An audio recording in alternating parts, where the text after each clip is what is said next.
En el verano de 1071, el emperador de Bizancio partió al frente del mayor ejército reunido por el imperio en una generación. Jamás regresó. Lo que ocurrió en una llanura junto al lago Van cambiaría la historia medieval. Y comenzó no con una batalla, sino con una mentira. Durante décadas, el imperio bizantino había sido el escudo del mundo cristiano. Bajo el emperador Basilio II, sus fronteras se habían estabilizado, sus ejércitos eran temidos, y su capital, Constantinopla, era la mayor ciudad de la cristiandad. Pero Basilio murió en 1025, y en los 40 años siguientes, 11 emperadores fueron y vinieron, cada uno presidiendo una constante erosión del poder imperial. En esa debilidad se adentraron los turcos selyúcidas, un pueblo nómada de Asia Central que había adoptado el Islam suní. Los selyúcidas habían arrasado el mundo musulmán con una velocidad aterradora, absorbiendo Irak e Irán y consolidándose como los verdaderos gobernantes tras el califato abasí. Luego se dirigieron hacia Occidente. En 1048 golpearon por primera vez en lo profundo del territorio bizantino.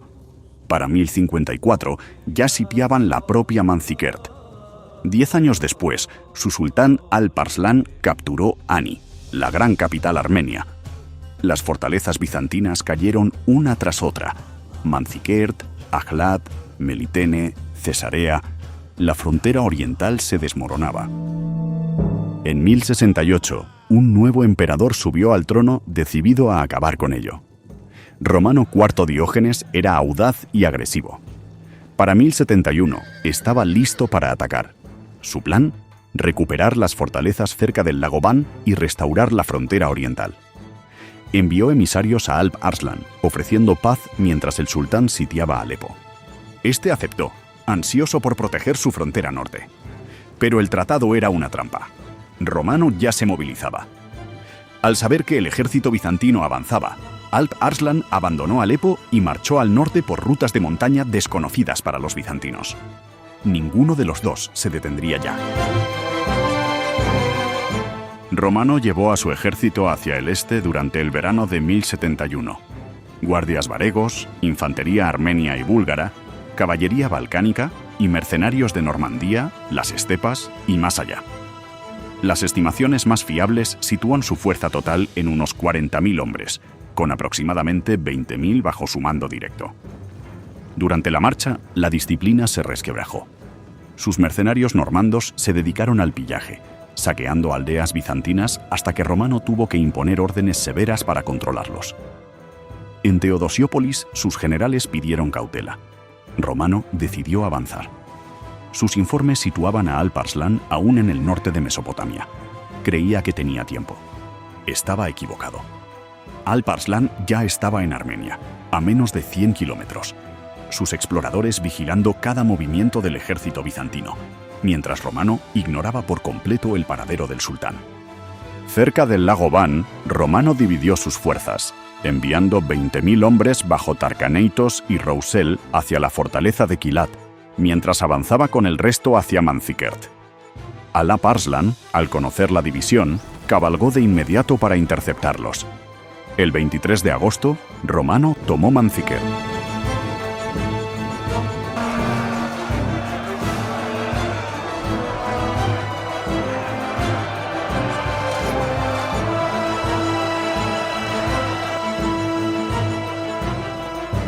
Creía que la parte difícil ya había pasado. No era así. Tarcaneiotes y Roussel, al encontrarse con fuerzas selyúcidas cerca de Kilat, dieron media vuelta y huyeron. No hacia el emperador, no para advertirle, hasta Melitene. 20.000 hombres desaparecieron sin decir una palabra. Romano se quedó ahora solo con la mitad de su ejército, frente a toda la fuerza de Alp-Arslan. El 25 de agosto, el sultán ofreció la paz, ganando tiempo mientras regresaban sus destacamentos de caballería. Romano la rechazó. Esa misma noche, 1000 mercenarios huzos desertaron al bando selyúcida. En la oscuridad, el campamento bizantino comenzó a cundir el pánico. La mañana del 26 de agosto de 1071 amaneció calurosa e inmóvil. Romano IV Diógenes se puso su armadura, desenvainó su espada y ordenó a su ejército avanzar. La fuerza bizantina se organizó en 3 divisiones. A la izquierda, 5.000 jinetes balcánicos. A la derecha, 5.000 tropas anatolias de Capadocia y Armenia. En el centro, el propio Romano comandaba la élite. 500 guardias varegos, infantería pesada armenia y búlgara y mercenarios europeos. Tras ellos, en reserva, quedaban los séquitos provinciales de élite y las guardias privadas de los señores fronterizos, las tropas más frescas y profesionales del campo, bajo el mando de Andrónico Ducas, un hombre con un profundo odio personal hacia el emperador. Al otro lado de la llanura, Alp Arslan disponía a sus 30.000 guerreros, en su mayoría montados, en una amplia media luna. Los flancos avanzando, el centro replegándose. No tenía intención de enfrentarse a la infantería pesada bizantina en un combate directo. Mientras los bizantinos avanzaban, el centro selyúcida retrocedía. Arqueros a caballo acosaban los flancos, disparando flechas y retirándose antes de que la caballería pudiera alcanzarlos.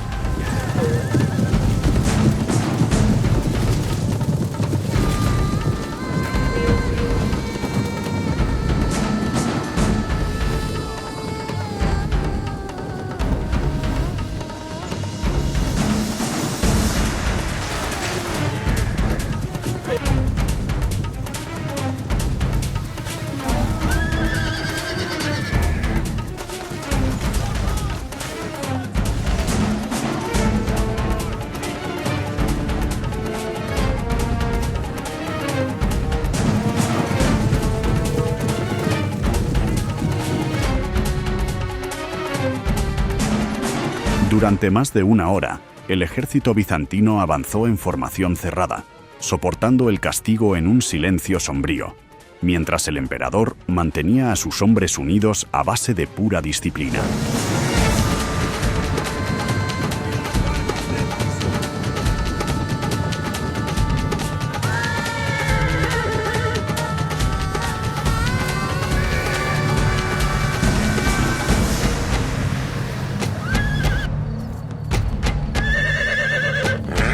Romano apenas contaba con arqueros para responder. La mayoría se había marchado con la expedición a Gilad, pero mantuvo la línea en movimiento, avanzando sin descanso, negándose a salir de la formación.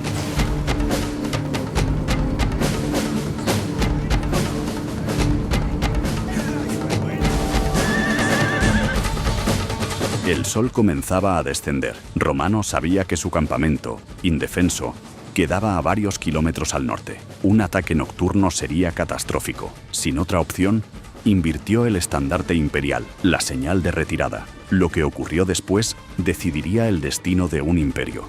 Girar a miles de hombres con luz menguante era casi imposible. Órdenes en una decena de lenguas. Polvo. Confusión. La línea bizantina perdió cohesión al malinterpretarse el estandarte en medio del caos. Andrónico Ducas vio su oportunidad. En lugar de avanzar con la reserva, declaró al emperador derrotado. Romano había muerto, dijo. Todo estaba perdido. Sus tropas de élite abandonaron el campo sin disparar una sola flecha. Alp Arslan atacó de inmediato. La caballería selyúcida arrasó los flancos. El ala derecha se desmoronó. Hombres huyendo hacia Manzikert, hacia cualquier lugar. Más jinetes se lanzaron por el hueco hacia el centro. Romano buscó su reserva. Había desaparecido. El centro se derrumbó. La infantería y los mercenarios huyeron. El ala izquierda, atacada por la espalda, se rompió. Todo el ejército se disolvía en torno al emperador. Solo quedaba la guardia varega. Resistieron en torno a Romano, una y otra vez, hasta el último hombre, y murieron donde estaban.